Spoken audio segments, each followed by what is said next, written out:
Assalamualaikum warahmatullahi wabarakatuh. Perkenalkan, nama saya Sofia Dwi Safitri, NPM 2151026286 dari Prodi Perbankan Syariah kelas F. Video ini saya buat untuk memenuhi tugas PPI, yaitu ceramah tentang hikmah-hikmah berpuasa dengan dosen pengampu Bapak Dr. Haji Syamsul Hilal. Assalamualaikum warahmatullahi wabarakatuh.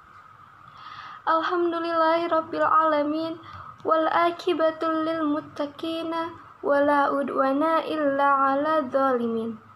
Asyhadu an la ilaha illallah wahdahu la syarikalah wa asyhadu anna Muhammadan abduhu wa rasuluh. Allahumma shalli ala Muhammadin wa ala alihi wa ashabihi ajmain. Amma ba'du. Faya ibadallahi usikum wa iyaya bitaqwallahi fattaqullaha la'allakum tuflihun. Hadirin rahimakumullah. Puji syukur kita panjatkan kepada Allah Subhanahu wa Ta'ala yang telah menciptakan kita dan telah ditunjukkan kepada kita jalan yang lurus. Salawat serta salam semoga selamanya senantiasa dicurah limpahkan kepada junjungan Nabi kita Muhammad Sallallahu Alaihi Wasallam. Berikut keluarganya, para sahabat, serta orang-orang yang senantiasa mengikuti sunnahnya. Hadirin rahimakumullah, puasa merupakan salah satu rukun Islam yang senantiasa dilaksanakan dengan penuh kesungguhan oleh segenap kaum muslimin. Namun, masih ada umat Islam yang belum menyadari sepenuhnya akan hikmah dari puasa. Sebagian orang masih beranggapan bahwa ibadah bukan merupakan kebutuhan hidup, tetapi malah dijadikan sebagai beban hidup. Allah itu memerintahkan kita agar beribadah kepadanya. Bukan berarti Allah membutuhkan pengabdian dari kita, tapi karena Allah sayang kepada kita.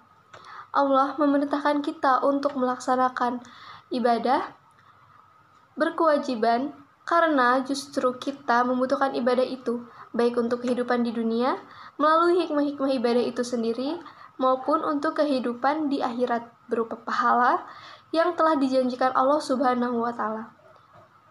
Jadi kita berbuat baik dengan melakukan amal soleh, maka hal itu untuk kebaikan diri kita juga. Firman Allah dalam surat Fussilat ayat 46 yang berbunyi, A'udzubillahi minasyaitonirrajim. Bismillahirrahmanirrahim. Ma'amila sholihan falinafusih wa ma'asa'a fa'alaiha wa ma rabbuka bizallamil lil abid. Yang artinya, barang siapa yang mengerjakan amal yang soleh, maka pahalanya untuk dirinya sendiri. Dan barang siapa yang mengerjakan perbuatan jahat, maka dosanya untuk dirinya sendiri. Dan sekali-sekali tidaklah Rabb-mu menganiaya hamba-hambanya. Manusia saat ini pada umumnya itu telah dirasuki faham materialistik.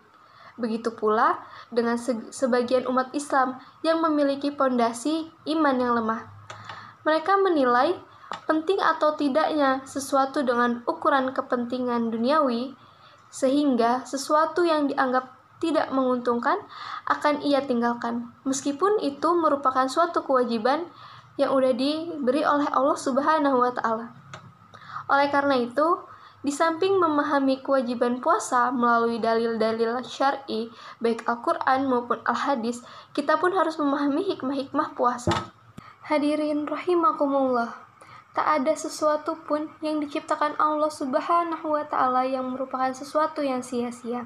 Begitu pula, apapun yang diperintahkan Allah kepada kita, semua mengandung hikmah, baik yang langsung kita rasakan maupun yang tidak langsung kita rasakan. Sehubungan dengan hal ini, Allah Subhanahu wa Ta'ala menyatakan dalam surat Ali Imran ayat 191 yang berbunyi, A'udzubillahi minasyaitonirrajim. Bismillahirrahmanirrahim. Allazina yadhkuruna Allaha qiyaman wa qu'udan wa ala junubihim wa yatafakkaruna fi khalqis samawati wal ardh. Rabbana ma khalaqta hadza batila subhanaka faqina adzabannar, yang artinya yaitu orang-orang yang mengingat Allah sambil berdiri atau duduk atau dalam keadaan berbaring, dan mereka memikirkan tentang penciptaan langit dan bumi seraya berkata, Ya Allah, ya Tuhan kami, tidaklah Engkau menciptakan ini dengan sia-sia, Maha suci Engkau, maka peliharalah kami dari siksa neraka. Begitu pula dengan ibadah puasa yang diwajibkan kepada hamba yang beriman. Ibadah ini banyak memiliki hikmah, baik yang berhubungan dengan masalah kesehatan jasmani, kesehatan rohani, maupun sosial. Berikut ini merupakan hikmah-hikmah dari menjalankan ibadah puasa. Yang pertama, yaitu menjaga kesehatan alat pencernaan.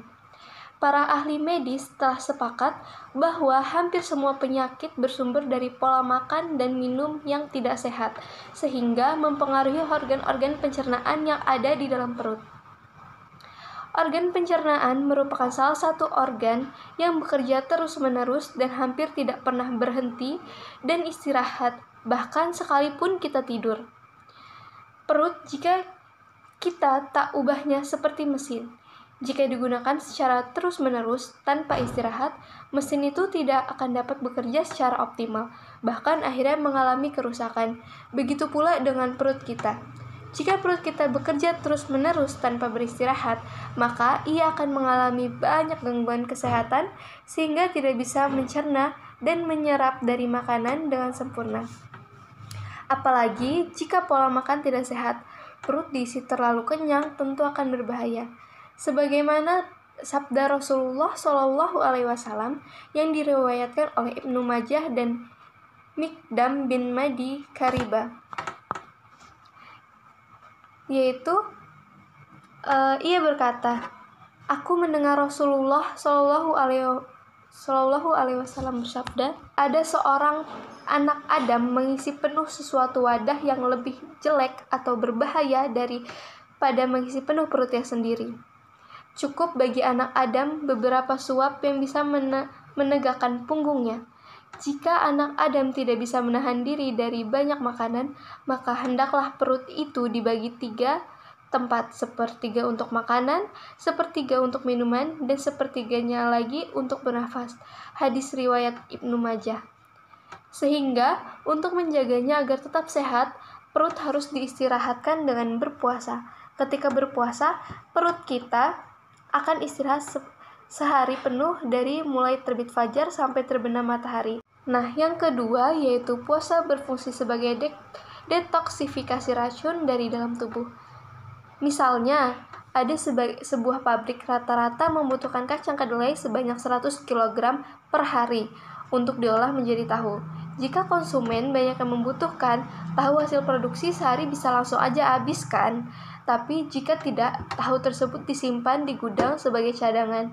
Bisa kita bayangkan bagaimana keadaan gudang itu jika selama beberapa bulan banyak sisa tahu yang tidak terjual. Belum lagi jika pabrik itu mengalami oversupply, kacang kedelai yang diterima pasti akan lebih banyak dan gudang akan dipenuhi oleh sampah dan kadang-kadang bisa membahayakan. Begitu pula dengan tubuh kita.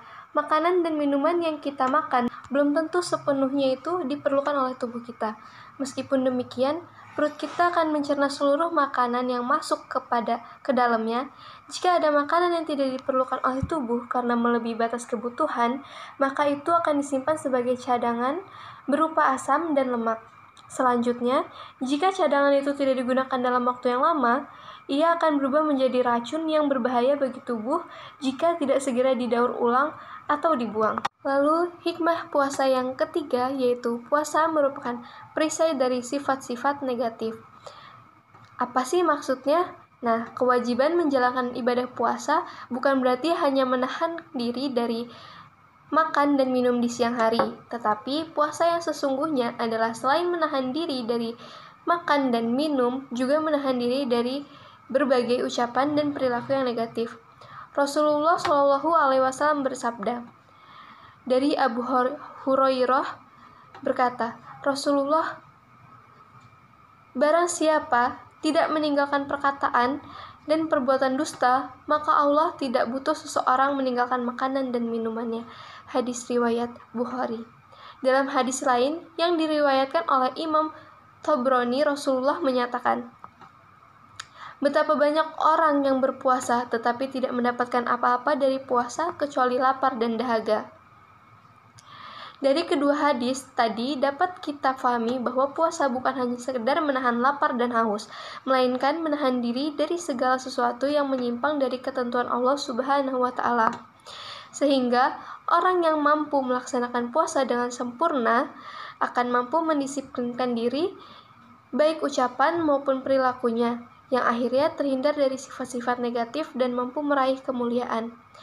Ketika kita sedang berpuasa, sebenarnya kita sedang berlatih kesabaran, belajar disiplin terhadap peraturan Allah Subhanahu wa Ta'ala. Contohnya, jika kita tidak berani makan sebelum waktunya meskipun lapar, padahal makanan kita yang punya dan orang lain tidak ada yang tahu. Ketika ada keinginan untuk mengumpat atau mencaci orang lain, kita tahan sekuat tenaga karena takut kehilangan pahala puasa. Sehingga ketika kita selesai menjalankan ibadah puasa, kita tampil menjadi manusia yang memiliki kesabaran dan disiplin yang tangguh. Lalu yang terakhir, hikmah dari puasa yaitu puasa mencetak pribadi dan masyarakat yang dermawan. Apa sih maksudnya? Nah, selain menjadi perisai dari akhlak yang negatif, puasa juga merupakan sebuah sarana latihan untuk melahirkan sikap yang terpuji, di antaranya kedermawanan. Kedermawanan sendiri itu timbul setelah manusia mendapat taujih robbani. Firman Allah dalam surat Al-Ma'arij ayat 19-25.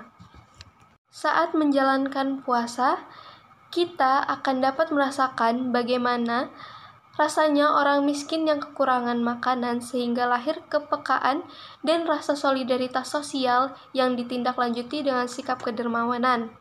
Dalam arti mau peduli dan membantu sesama merupakan sesuatu sikap yang sangat penting dalam kehidupan bermasyarakat. Karena dengan hal tersebut akan terbangun tatanan masyarakat yang kokoh. Jika sebagian masyarakat yang status sosial ekonomi lebih tinggi memiliki kepekaan dan solidaritas terhadap masyarakat yang status sosialnya ekonominya lebih rendah, jurang pemisah di antara mereka akan semakin sempit, maka terciptalah rasa persaudaraan yang kokoh sehingga tidak ada lagi kecemburuan dan keretakan sosial di antara mereka yang membuat mereka tidak mudah terprovokasi. Jika kepekaan dan solidaritas sudah lenyap dari kehidupan bermasyarakat, kesenjangan sosial akan semakin lebar yang akan mengakibatkan kecemburuan dan keretakan sosial. Dalam kondisi seperti ini, masyarakat akan sangat mudah terprovokasi, khususnya yang status sosial ekonominya berada di level bawah. Malah mustahil terjadinya gejolak sosial seperti kerusuhan dan penjara. Kepedulian terhadap sesama mendapat perhatian penting dalam agama Islam. Nah, teman-teman, sekian yang dapat saya sampaikan. Kurang lebihnya saya mohon maaf, kepada Allah saya mohon ampun. Wabillahi taufiq wal hidayah. Wassalamualaikum warahmatullahi wabarakatuh.